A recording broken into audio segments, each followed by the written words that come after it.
VPN cert like Hack the Box does, so I can just connect to it? Yes. So to connect to TryHackMe, you can click on the icon up here in the top right, assuming you have an account, and then you can click Access, and it'll take you to the OpenVPN configuration, and you can go ahead and download the configuration file. And then from there, you can use, generally it's a little easier to use the, where is it? I think it's right here. The OpenVPN via command line in Linux, and you just do OpenVPN and then just give it the OpenVPN file once you have it installed. And you can go ahead and connect, and it should let you see whatever direct IP it is when you start the machine. And okay, so let's go ahead. We'll go through the Nmap basics real quick. Pull this up. Okay, so I'm gonna just ask a couple quick questions of people that are here. Are most people familiar with like the idea of ports and IPs? Like we're all good on the same page on that? And how many people like are familiar with Nmap, or at least how it works? Got some people, okay. So Nmap is a tool that's widely used in cybersecurity. Its primary purpose is to scan networks and specifically IPs for open ports. And it can give you some good information about it. And it's an automated tool. There's a bunch of different things it can do. But yeah, on the slide I have here, I have some common examples of unsecure ports that are left open usually, or secure ones. And then it's also good to note that like people change these. Like if you're setting up SSH on your server, it's just good practice not to leave it at port 22 because that's just not super secure. Yeah, here's an example of what it looks like when it runs. You get this kind of output, and within there, it kind of tells you, oh, this, there's some open ports on this machine. So it's running a web server and it has SSH open. There's some common different types of scans you can do. When you're using Nmap, we provide these flags. So in the command line, some popular, so good ones to use are like verbose. That'll give you a ton of input, and it'll kind of, because when you run Nmap, it'll just be quiet. Like it normally won't show you anything, and you're like, oh, did it even work? And then eventually it'll be like, oh, scan complete, and then here's the report. But if you do verbose and very verbose, you can actually see what's happening in real time. Another good one is the timing templates. So this goes from 0 to 5. The lower the number, the less intense it is. So it'll take a lot longer to do a 0 scan than it will to do a 5 scan. But conversely, the machine that you're scanning or the network you're scanning will see all of that traffic. So if you do a 5, it's like you're just going crazy. Your computer's shooting as many as it can at all as possible. And like the network's going to see that. So if there's somebody looking at those logs, they're going to be like, okay, somebody's attacking us. Also, 5 is somewhat too fast for a lot of things. So you'll get yes. You'll get false negatives because things don't have time to respond. You're hitting them with someone. It's almost a DDoS. Here's a bunch of different types of scans. There's a couple here. I like especially the ones on the bottom, the null, fin, and Xmas scan, which are kind of uniquely crafted scans to avoid like firewalls or detection in some ways. And Nmap also has scripts you can use. It has a bunch of categories, a bunch of installed scripts when you install Nmap, but there's also just a ton in the community, and you can use it by specifying a script. And some of these scripts can go ahead and just like exploit machines entirely. Go ahead. Got it can also scan whole networks for you. So you can provide the SN flag and then a whole network and a subnet, and it can go ahead and ping and map out an entire network for you if you don't know what's on there. You can also bypass specific like firewalls. If you have, like, for example, if you can't ping things and that's been blocked on the network, you can still use Nmap to kind of bypass that. There's a bunch of different ways to bypass firewalls using Nmap. Where it disable specific things or changes settings about how it's sending packets out to kind of bypass a lot of these popular softwares to like map or to prevent your network. So like this is like detection software that looks at your network and will automatically block IPs that are doing stuff like spanning network within that, or like whole stacks right here where it's logging and does very much the same as that, but it can be a lot. Or just like a regular router with a firewall. A lot of them are built off of Snort and just use like proprietary rules and stuff. Yeah, and that's more or less kind of the overview of Nmap for folks who haven't got to touch base with it. Again, in the Discord here, I've got here in the announcements, there's this, there's the SANS one, there's a couple others that I found, but the SANS one is pretty detailed and has a lot of the information that I just had, but even more. And you can go ahead and kind of, it'll give you a little bit more, but like here's the timing results, kind of telling you, you know, when you should use it. Yeah, like it mentions here, yeah, you will miss ports if you use like P5. It's just going to go too fast. You're just going to keep missing stuff. You're going to miss replies. And then there's also specific ways to output stuff. So if you want it to come out in an XML format, there's even tools that built into this. So you can have it, you can give it a long command and then spit it out in XML and use that to visualize it on a web page. Grepable's nice. It puts every result on one line. So then you can go back through and use grep to just get, like, you can grep for port 80, and then everything that had a port 80 will come up.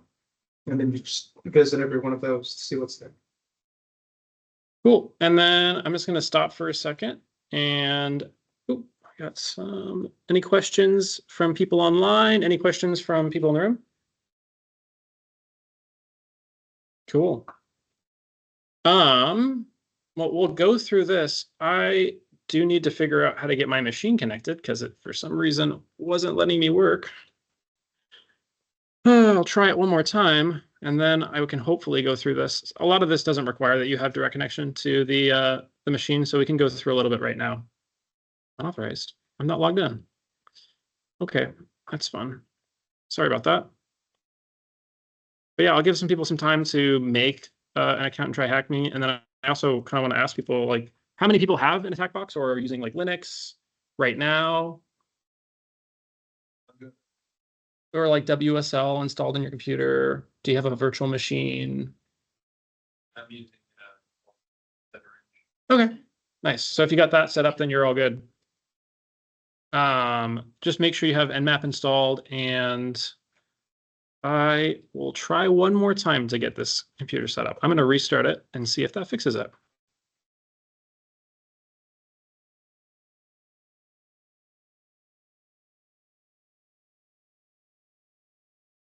So the way that it's been told to me is you do have to take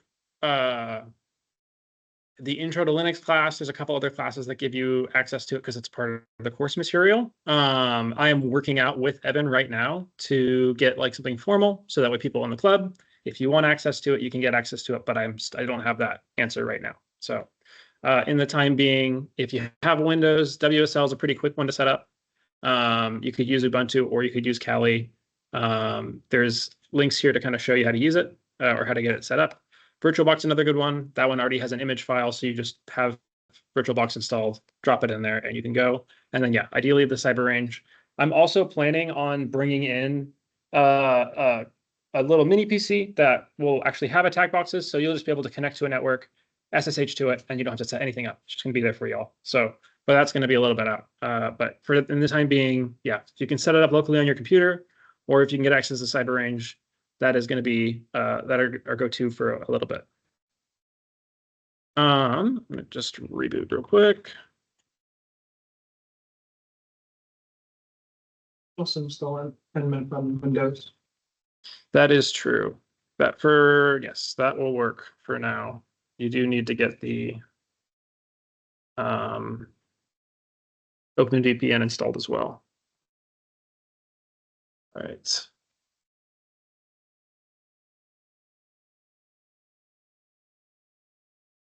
Cool.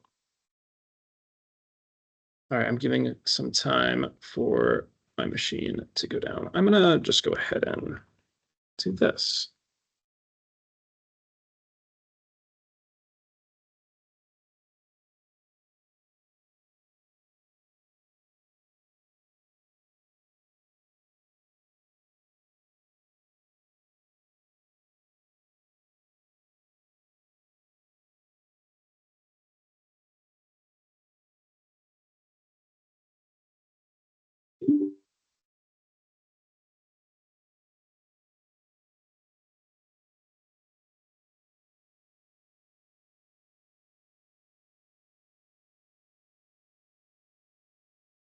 Sorry, I'm just getting things set up real quick so I can demonstrate.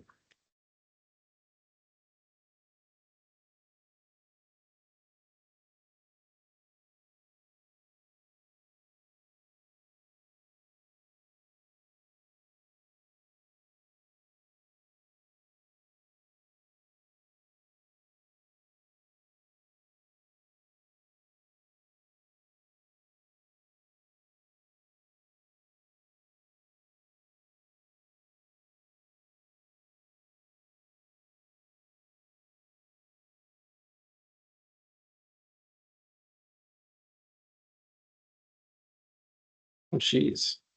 All right.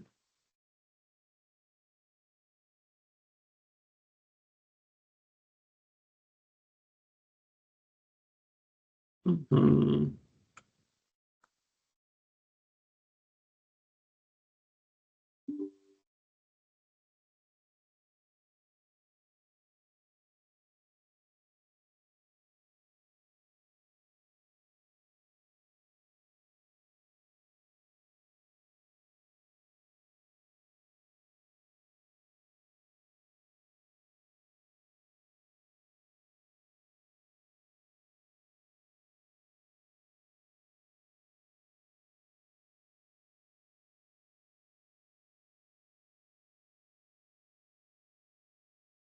All right, let's see if I connected. Hoping this works.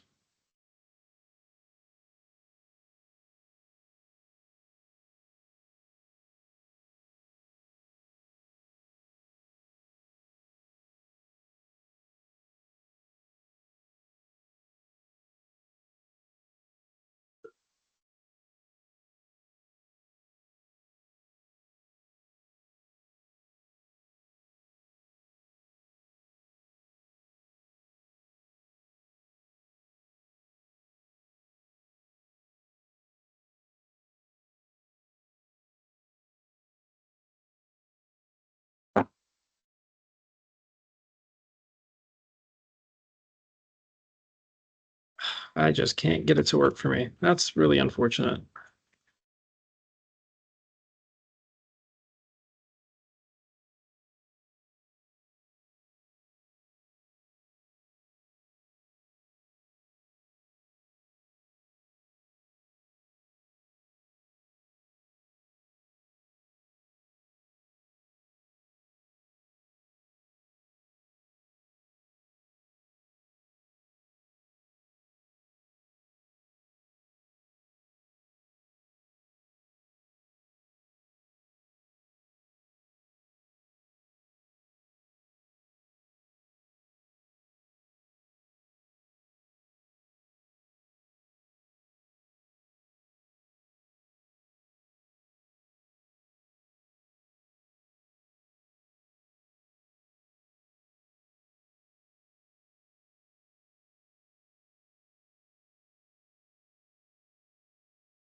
I think I know why it wasn't working. I think my website was bugged out. I just saw the IP update when I pressed that button, so we'll just wait until this next one shows up, and then I'll hopefully be able to connect. Sorry for not getting this set up beforehand. I'm sorry. It's never fun to watch technical issues. I understand. Hopefully everybody can kind of get set up with this or get connected in some way. I hope to fix this for, well, it might work. Just You can details, yeah. what's happening is I think this was wrong. I was connected, it was working, and it just was giving me grief.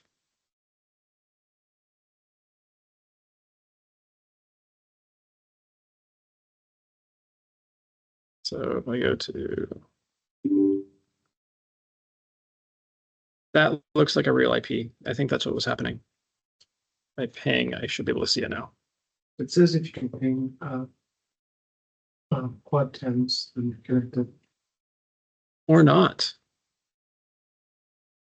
I'm so sorry.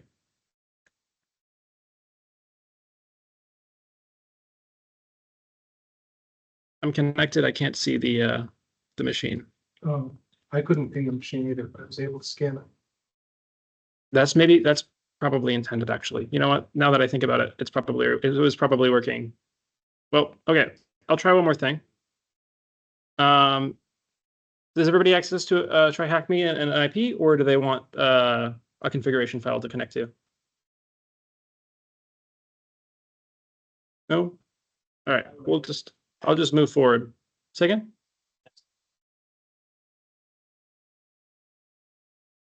To TryHackMe? Oh, he's got dark mode on. Oh no.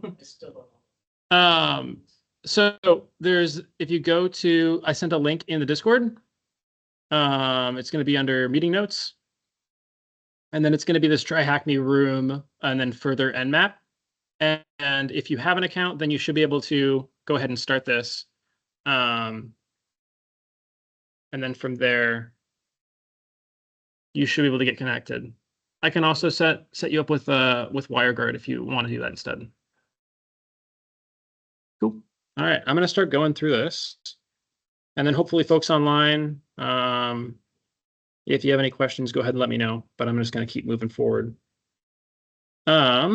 So, yep, step one was deploy and connect. And then there's a couple questions here that it asks. And so let's see. Yep, okay. So in the diagram here, I'm going to go through and skip this step actually. Ports, and this is, does anybody remember from the slides that I had, or does anybody know how many ports are enabled on a computer? That is correct. It's 3.5, 3.4. Oh, yep, you got it right. So there's about 6,000 or 65,000 ports open on a computer or available for use on a computer at any time. And I also, in the slides, there's about like 1,200 or 1,024 ports commonly used.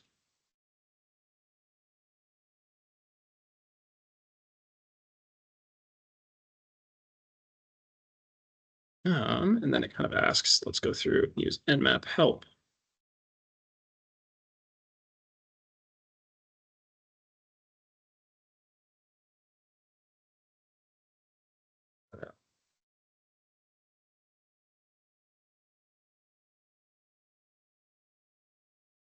So you can get a standardish kind of help menu, which has a lot of the information that's in the cheat sheet.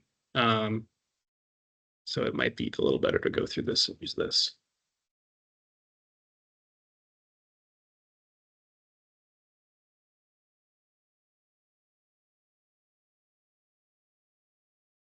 So for the first question, how do we do a SYN scan or SYN scan?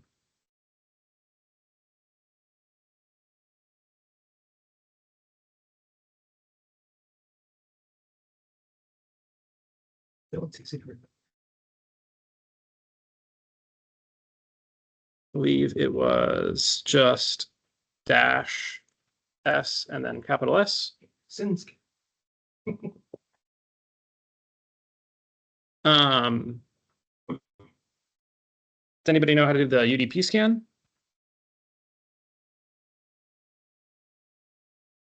Mm-hmm.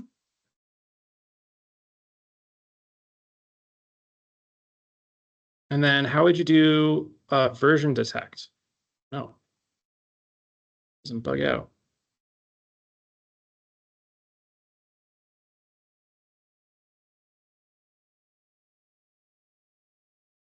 sorry, how do you detect the OS? Does anybody know?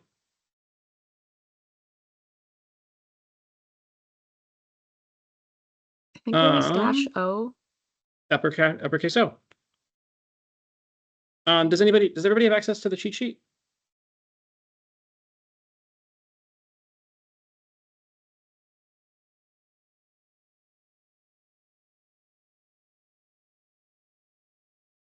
A couple different ways that it does OS detection too, Double check. because -O requires sudo to use it. Like, but sometimes -C, S, and capital C and SV will give you OS as well. So we got OS detection. We got versions of the services running. It's -S uppercase V. And then does anybody remember how to increase verbosity or the amount of text that's going to happen when you run the command? And then even more verbose is just more V's. Is it capital V? No, a little bit. I think it's just You can VV. do VV, VVVV. It gets absurd. Oh, I think a lot of commands work kind of like that, right? Yeah, that's pretty standard for Linux.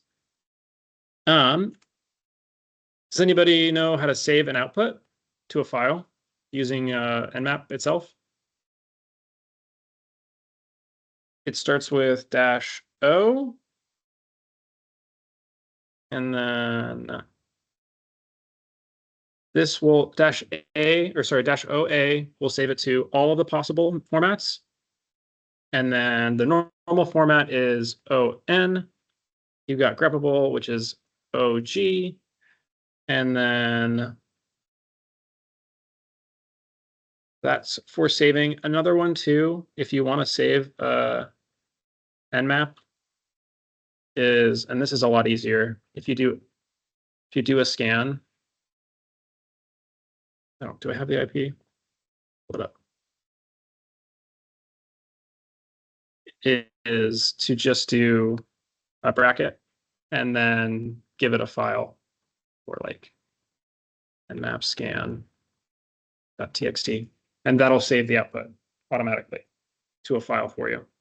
But you can also just use the flags of the normal output. Yeah, if you're going to use normal output, that's not bad. I like greppable, just because then you can go back through it with grep and find what you want. But yeah, just redirecting is easy to remember because you use it with everything else. We'll go through and finish up these. We've got aggressive mode. I didn't cover this actually. It's in the cheat sheet here, I believe. Okay. It is, I'm assuming, similar to like going to an insane. I think it runs a bunch of It runs a bunch of stuff. It actually big A is enough to shut down like OT stuff, like PLCs and like water pump. It's just too much. Yeah, you just, well, because they run on different kinds of protocols like Modbus and stuff. So when it starts sending random packets to different things, it just gets overloaded because most of that stuff will just accept everything. So, and they'll just get into a total fault state when you have to. Well, it doesn't just brick them. Yeah, that's fun. Well, with one command, if you ever wanna break a water pump and you have access to it on the network, just run Nmap against If it. you have access to a water pump's PLC on a network, it deserves to be broken.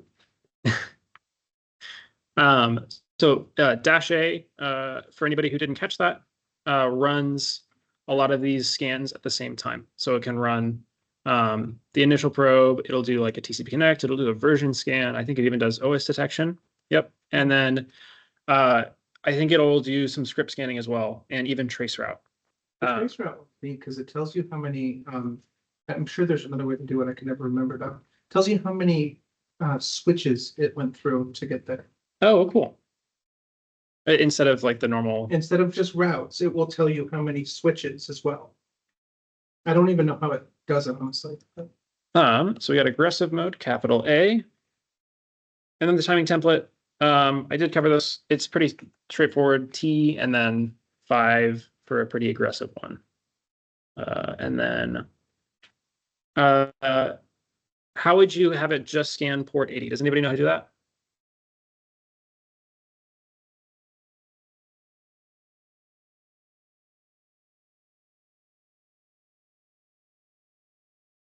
-P and 80.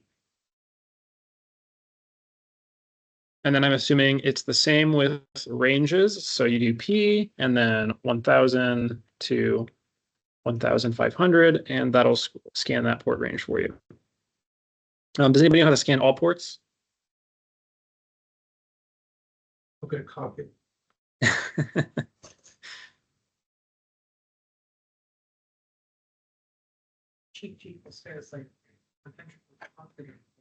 Oh, it doesn't? Oh, It's dash P. it's -P dash, right? Nope, yep, it's got it right here. So we've got this target port section. So you're all good. And see that dash P to 65535 is actually. No, dash P, leaving off end port range makes Nmap scan through. It's interesting. I'm curious why it has both. Well, one of the reasons, and when I got this cheat sheet, it was while I was taking a SANS class. And what he said is when he runs Nmap commands, and it's on a custom port range or even all of them, he will run it with the argument that shows more of what it's doing instead of dash P dash, which we know means all of the ports, but he will run it dash P1 to 65535 so that when he's showing it later, it says it right there. But I mean, it exists because the command for ranges exist. So it's just a dash P dash exists, just a shorthand for all of them. Where it's like where wildcards are in the front and the back. Yeah. So if anybody didn't catch that, to do all ports, you just do dash P dash. If you do run that command though, be prepared to wait for a while because that is a lot of ports to scan and your computer is going to probably hate you afterwards. Does anybody know how to run a script? Does anybody remember from the slides that I had or from the cheat sheet? -- script. Ooh, I can't spell script. There we go. And then to specify a specific category, we just do script and then, oh my God, equals boom. Sweet. And then I believe it goes over some other ones. Yep, just reading. A little more information on like a TCP connection. This is I think traditional, like if you were to like go ask a web server, it would essentially look like this. At standard TCP Connect. Send, or send, yeah. Anyway, yes. There's a couple other. Send. There's the other cheat sheet that I had actually had some pretty good diagrams here on this stuff. Which I'll pull up. It's this Station X one, which it has a bunch of different formatting for all of the same stuff we've just been looking at. But did you go find these on your own? Or did you just take the ones that I linked to? Oh, I think these are all the ones that I have too. So you can kind of see here this is the traditional like TCP Connect. So if you were to go, like if I go to Google right now, you would do this, which is what Nmap would be doing with the -SS. There's a couple different things you can do to kind of trick a computer into doing stuff it's not supposed to be doing. So you can do a traditional like ICMP ping scan, or you can trick it with some like null scans, or there's the Xmas tree scan where you send a bunch of different requests all at once. Depending on the server that you're attacking, it may or may not be able to respond to stuff like this, but it's a good way to get around like a firewall because it's not expecting you to go outside of the bounds of a normal device. And so when you do, I mean, a more advanced firewall ideally should be able to detect stuff like this. But if you're going up against especially older hardware, you're not really going to run into much of this. And so this kind of breaks down specifically, how each of these are working directly and what it looks like. And so that's more or less what's going on here. What is this? Defines behavior for TCP protocol. That is just like a specific, like what is RFC 92, 93?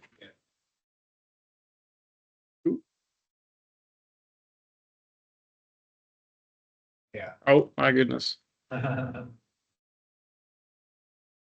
There we go.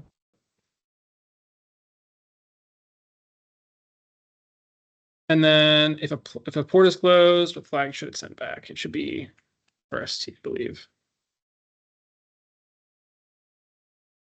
Cool. And then SYN scans. Kind of goes through the nitty gritty here. There's another name. I don't know if it has it here in the cheat sheet, so I'm not gonna drop it. Does it say?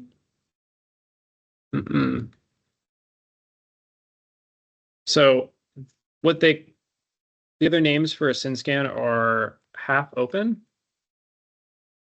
or stealth. Do you know why it's considered a stealthier than TCP? Is it less recorded on the machine, or? Yeah, most logging won't log. It logs by the SYN. This is the typical SYN ACK. That's it. That's the way it logs. The whole thing. If you go half open, it doesn't know to log it.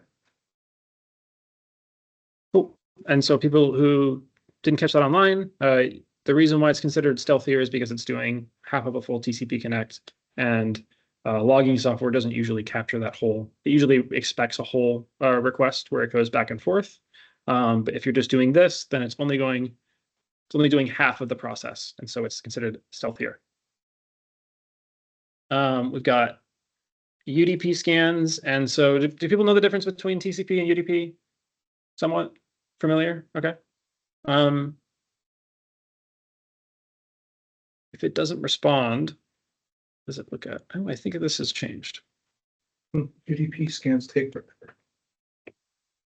One of the reasons that UDP scans take forever is because there's no three-way handshake. So Nmap doesn't know when to give up.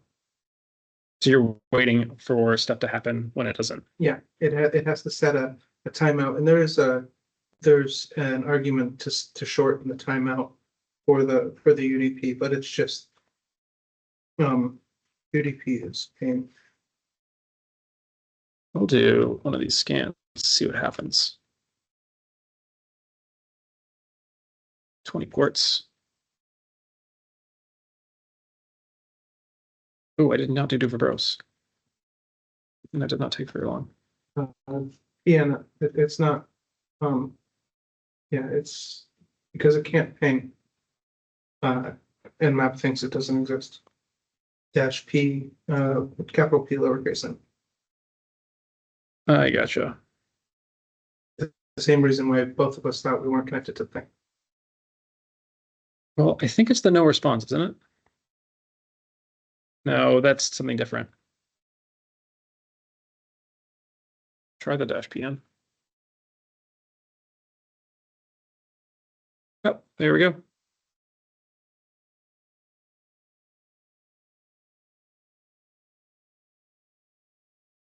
Waiting for it to finish. We'll see. We can go. Yep, it was the no response. So for anybody who didn't catch what I just did right there, I did Nmap, which is how you start the command. I did a UDP scan. I did the top 20 ports. I did a super verbose output, and then I did this -PN, which, if we remember and we look at the cheat sheet, is how you bypass. Let's see if I can find it. Don't probe, which would be, I believe that's pinging, right? It runs an ICMP request and sees that it can see it. So the reason why I thought I couldn't connect to it is because I was trying to ping it and it wouldn't ping back. So I thought it was down, but actually it's because on their network, they actually don't accept ICMP requests. And so I would try to ping and it would just fail. But if you do -PN, it just assumes that it's up and ignores that, like, hey, I didn't get a ping back. This machine doesn't exist, and still runs the scan anyway. And then the answer to this was no response. Oop, that does not look like that's the right one.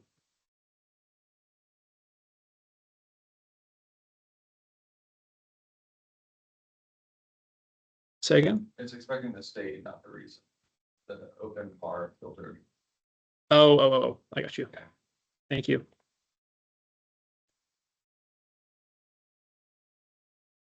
The EDP port is closed by convention. The target should send back a port unreachable method to use. Don't know this one. Don't know this one. Does it? Text above.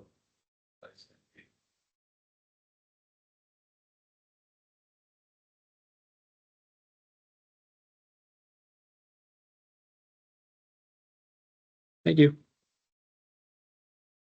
Cool. And then we're moving on to the null, fin, and xmist scans. Does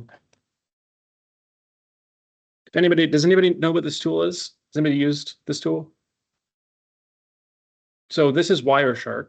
And actually, let me pull this up because that would be a pretty good way to demonstrate the attacks in real time. I'm going to pull this up. I'll let this load.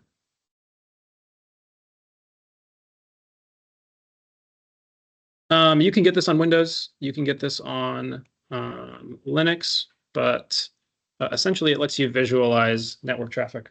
It's a great tool for understanding. You can run it on your network, and you can suddenly see that there's a lot more going on that you're not seeing. So if I run this on the VPN here, then it should, when I run this scan, start showing up here. So you can see all the different kinds of pings that it's doing, or requests to go ahead and gather information. Oh goodness, please. Okay.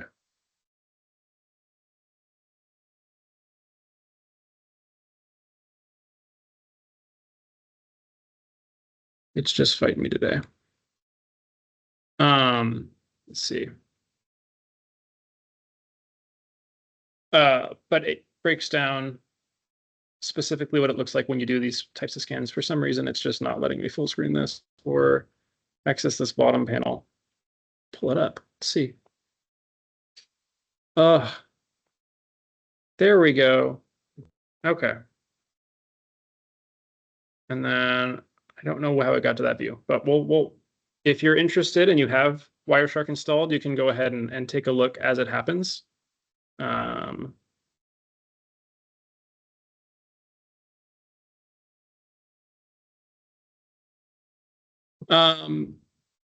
There's the no request sends an empty request to the machine without anything filled in.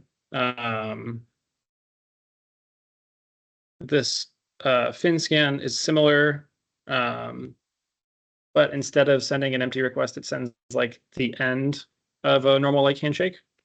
That one's the most hilarious to me, because basically it says, It's basically you walk up, it would be like you walking up to a person and going, thanks for helping me out. Just to see if they're responding to you. And that's how it works. Because if a port will respond, because you said thank you to it, and then you will know it's up. that is, it's funny how you can push machines that way. It's like, well, just say goodbye and it responds. Thanks for helping me out. We got Xmas scan, which is malformed. It has a bunch of requests in the wrong order, or it has it says they call it that because of a blinking Christmas tree when you run it and you have Wireshark open. So we'll go ahead and run it to see what happens. Oh yeah, I bet it does. It is, oh, I don't remember off the top of my head. SX. Thank you. Do a Christmas attack right here. Yep. And I should be good. Pick up your top 23. You're right.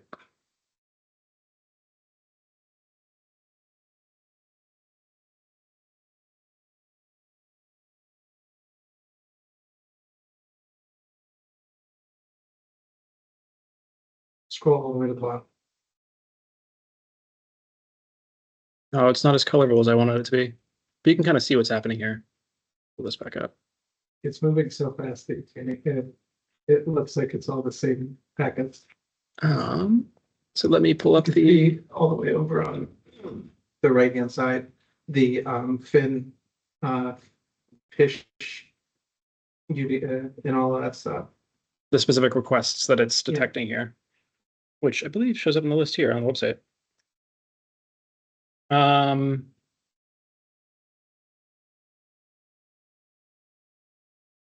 Which type of the 3 scans uses the erg flag? I think it was. Xmas. Yep, it's the Xmas tree.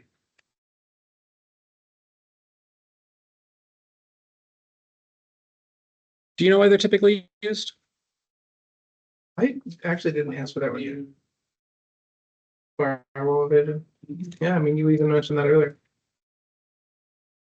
I'm not able to read while you're speaking, so.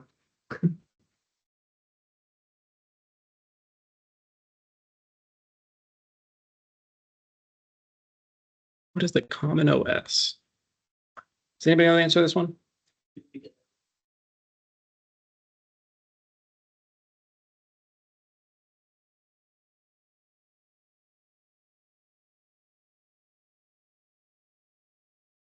Oh, you know what, why your Xmas tree didn't light up as much?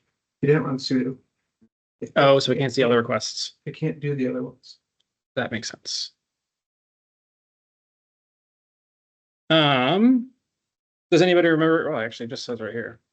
It's actually the answer is right up there on screen. You do -sn and then provide it the subnet. In this case, it's 172.16.0.0/ I don't remember this one off the top of my head. It's 16. Which was, what was the OS? The OS for this one. Yeah. For the null fin and Xmas, Windows usually replies to all of these. And then for anybody who didn't catch that, to scan the network, like I had on the slides, you do the -SSN flag, and then you use the CIDR notation of a subnet, and it'll go ahead and ping everything on there for you and map it out. This covers the scripts. There's a bunch of different categories, and as we saw before, you can specify a category and it'll run all those scripts against it. You can put your own scripts in there as well. Does anybody know what it was written in? Does anybody remember what I said from the slides? Slua. And then which one of these do you think would probably be not good for a production environment if you were attacking a live web server?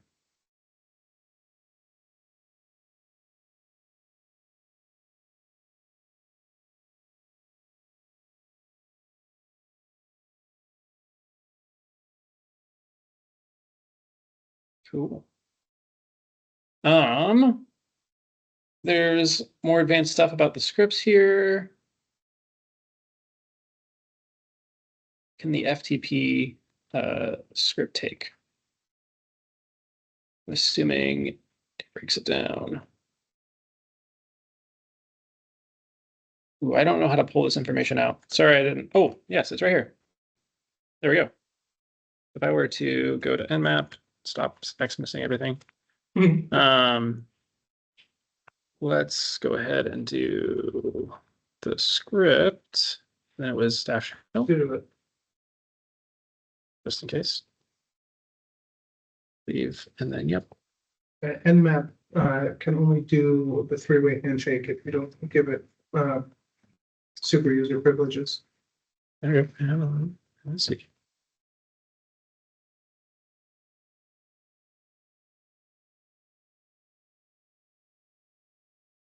And they've got the, where's the,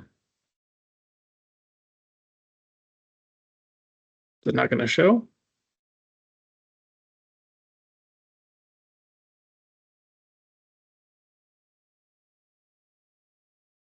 Well, I have it here.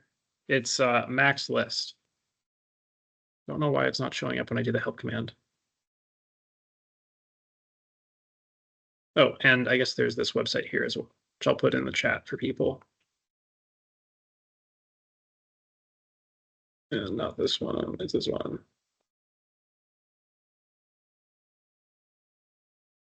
All right, and we can go ahead and search for the FTP.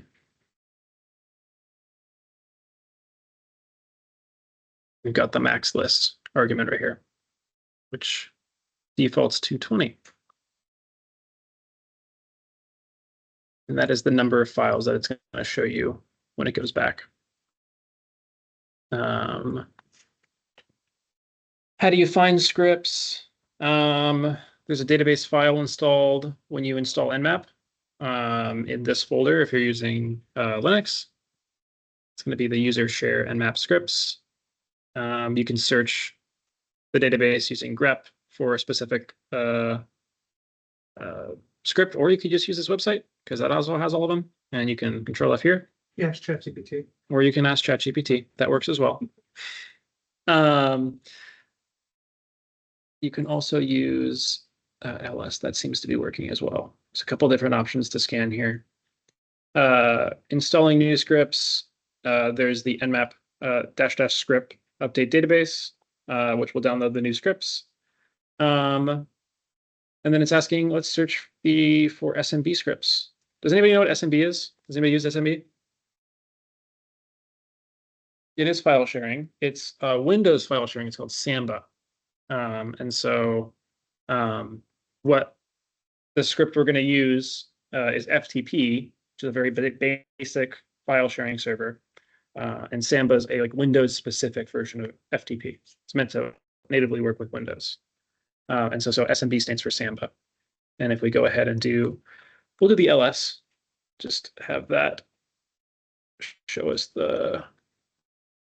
it's going to be the user picture, and then share Nmap scripts. Some of those, the re-implementation Of the SMB. Free software, SMB server right now. I gotcha. I may have the terms mixed up, but that from my knowledge, that's what it was. But I'm sure you're right. Yeah. Samba's like the Linux version. You can install Samba on a Linux server, but I'm assuming I thought the names were shared between them, but you're probably right. Share. Okay. Lead SMB to server message block. Scripts, and then they did star SMB star, and it can just go ahead and show us all of the SMB scripts. They even have the CVE notation here. So there's some vulnerabilities in this Nmap database of if you were to look this up, this little tag here, you could get what specific vulnerability it is, and what machine it affects. What's the software? Seems that this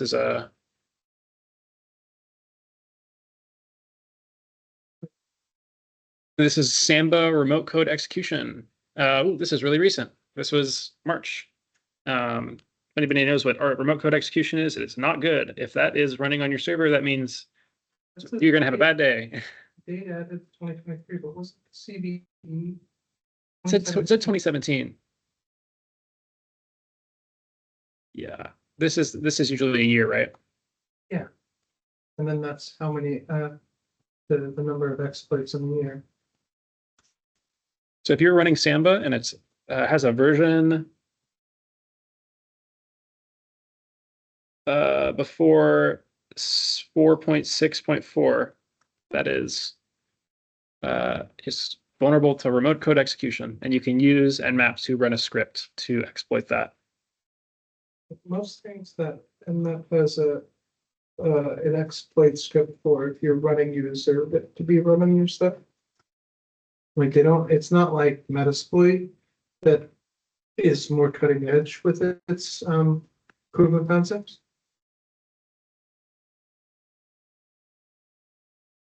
It's asking for what's the script that determines the underlying OS of the SMB server.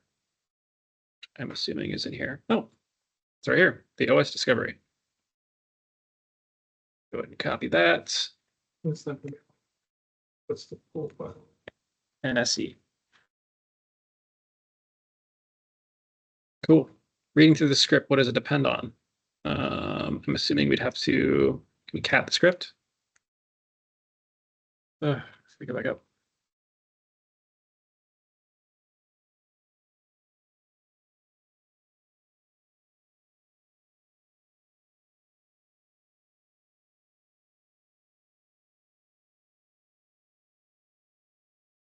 NSE. Cool.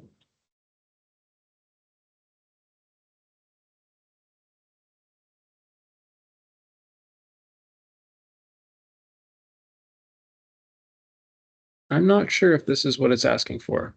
It's in the file, it's looking for a variable.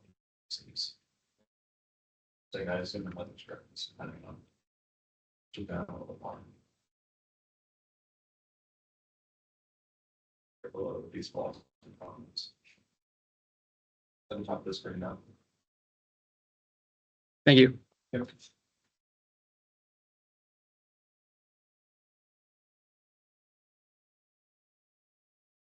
I'm getting around to firewall evasion. There's a couple different things here that I also had in the slides. There's the -F, which is fragmenting your requests. I don't know if this is the same as making your MCU smaller, making your packets smaller in size. I think it does. It sends like half of a request. Is that what I'm understanding? I've never had to do it, but yeah, that's what it looks like. MTU is going to be like the size of your request. And so on specific networks, you may want to change this.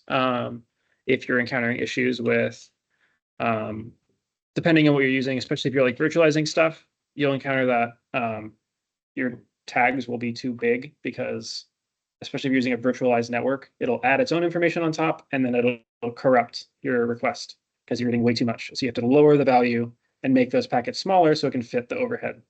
But in this case, you can actually use it to trick firewalls because it's expecting you to request it on their terms because a router usually says, I'm using this MTU value. And then when you go and ask it and use a smaller MTU value, it should still be able to understand what you're saying, but it's not in the way that it was expecting for you to talk to it. Scan delay is similar to like the -T, but you can specifically add do not request, wait a couple seconds and then do the next request, which will of course make your scan take a lot longer. And then this bad sum is going to deliberately send bad checksums where it's like that this message was valid, just to trick a firewall or IDS to let it do something that it's not supposed to. Which is a simple protocol. I think it is ICMP. Yeah, I didn't like my answer. I put ping in first, not the protocol. Which switch allows you to append an arbitrary length of random data to the end of packets. Let's see if it's here in the cheat sheet. I don't remember seeing that one in the cheat sheet. It's on the man page, --data--length.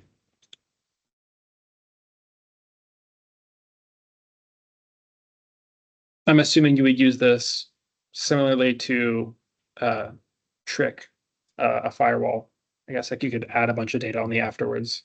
A lot about this is like malforming your requests deliberately to get past detection software. I'm assuming a lot of modern software can see stuff like this, but if you're going up against like an old firewall, especially like a lot of older buildings will have, you can just malform your data and it'll just let you pass through.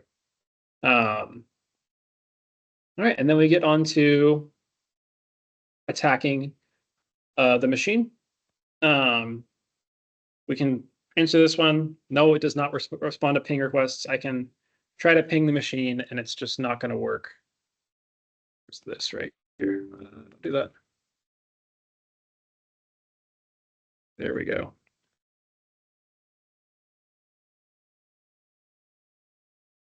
And it's just not going to respond. Then it says perform an XMS scan on the ports of the target. So we're going to do the first 999. So no, we're not going to ping. We're going to Nmap. All right. So we got S, X, and then how would I just specify from 0 to 99 or 999? And then provide the IP and get verbose. And then in this case, I'm going to save it to Give it a speed, give it a T port. Just so you don't have to sit around this one.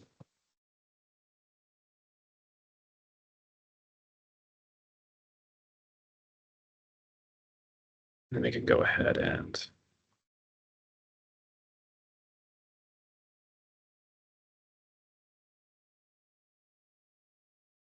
oh, we got to do the thing. Oops, that was a mistake. Yeah.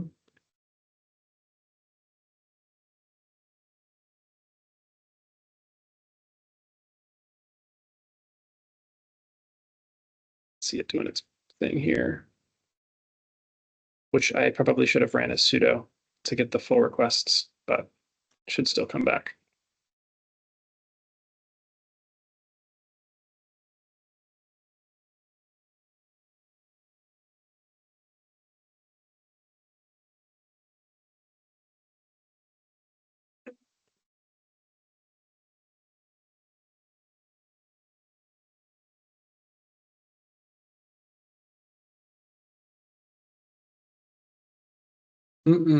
Waiting is so much fun.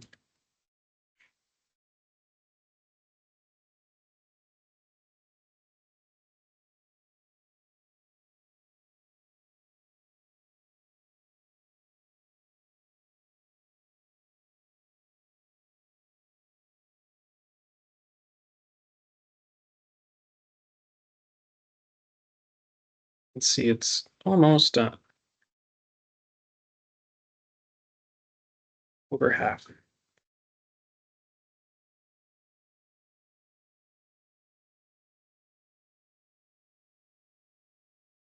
Or I don't remember the flag for tail. So, you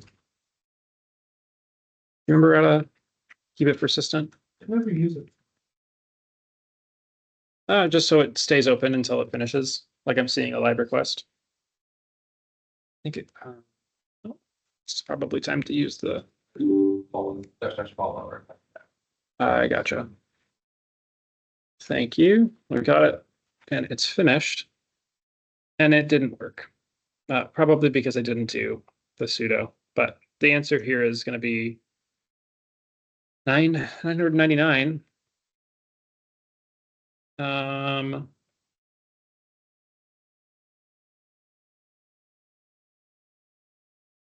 don't know the answer to this. What is it? It's because it didn't get a response. Let's see. Can we pull this up? Yep, we've got no response here. Yep.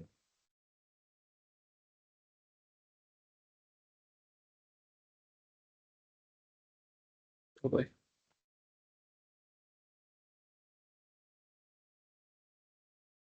Thank you. All right. Now it's just saying a regular TCP SYN, which we can do with the, and it's doing the first 5,000. I believe it's the -SS. Is that correct? I'm going to check the cheat sheet.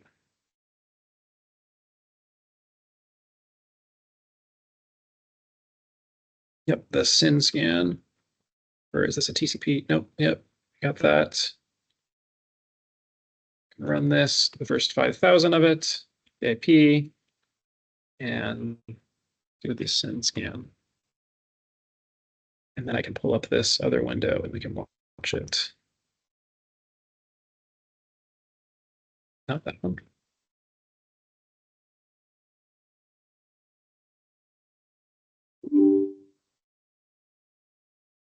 And we can see it found a couple ports that are open. There's a web server here, which I guess let's see if we can visit that. Not on this machine. Don't know what I'm doing. We'll open up Firefox.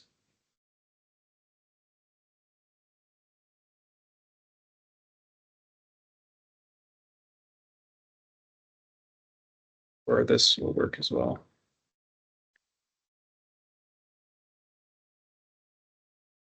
So we've got a website open here. Oh, it's a Windows server. This is the default running page of a web server on Windows. What else do we have to go look at? Got an FTP, got a domain controller. I think it's finished. It's scanned and got all of this stuff. Let's go on to the questions again. How many ports are shown to be open? We have 5 ports open.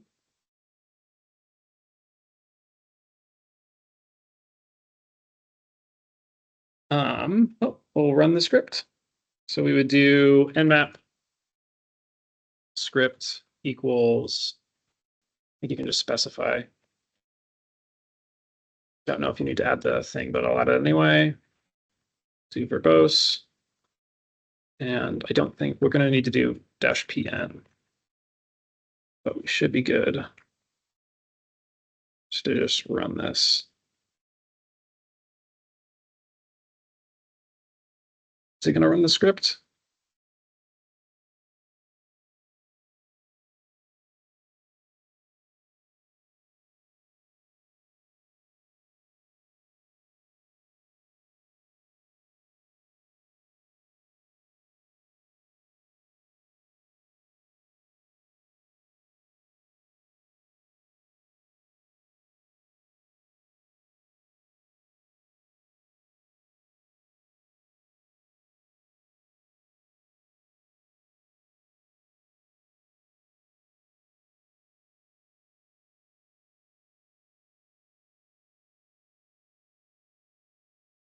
That is the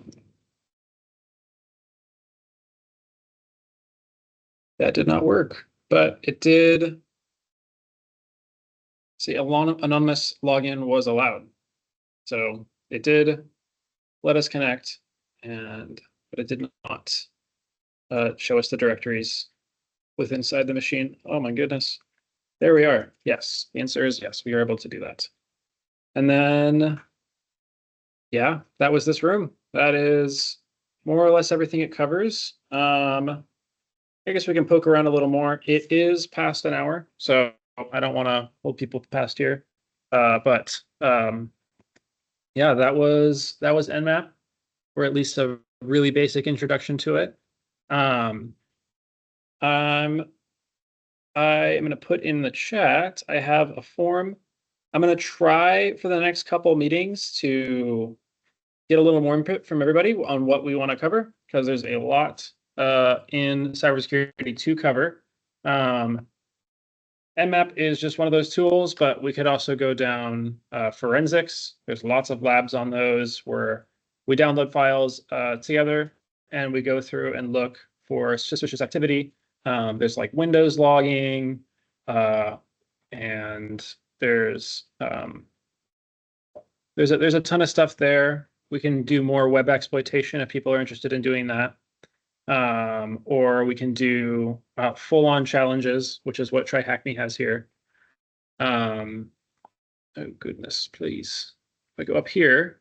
You put in the reason given for this is For why it doesn't work? Yeah, It's no response without the dash.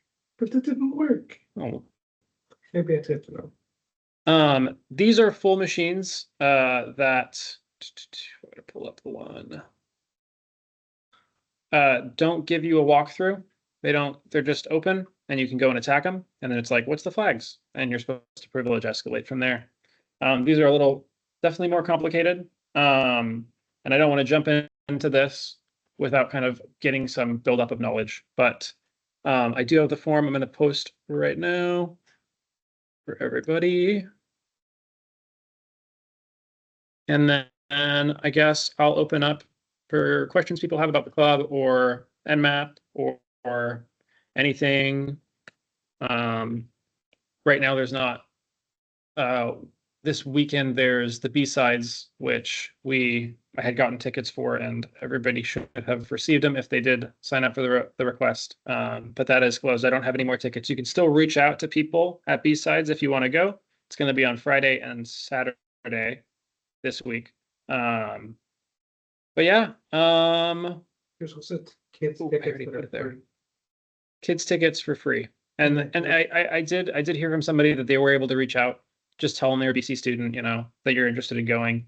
The tickets cost like $90, but you don't have to pay that. So it's worth reaching out if you're interested in going. They have lots of talks there. But yeah, for this club going forward, I do plan to have a lab here, and we will be attacking physical machines, which if you're interested in doing that, just stick around. But yeah, anybody have questions or? Cool. What did everybody think today? Was it, yeah? Cool. I'm gonna try to make it a lot easier for everybody to follow along. I know setting up all this stuff can be a bit of a headache, especially if you're like, okay, well, I gotta set up a VPN and do all this stuff. And in the future, it's just gonna be SSHing to a machine and you'll be all good to follow along. Yeah, that's pretty much all I had for today. Thanks for showing up, everybody.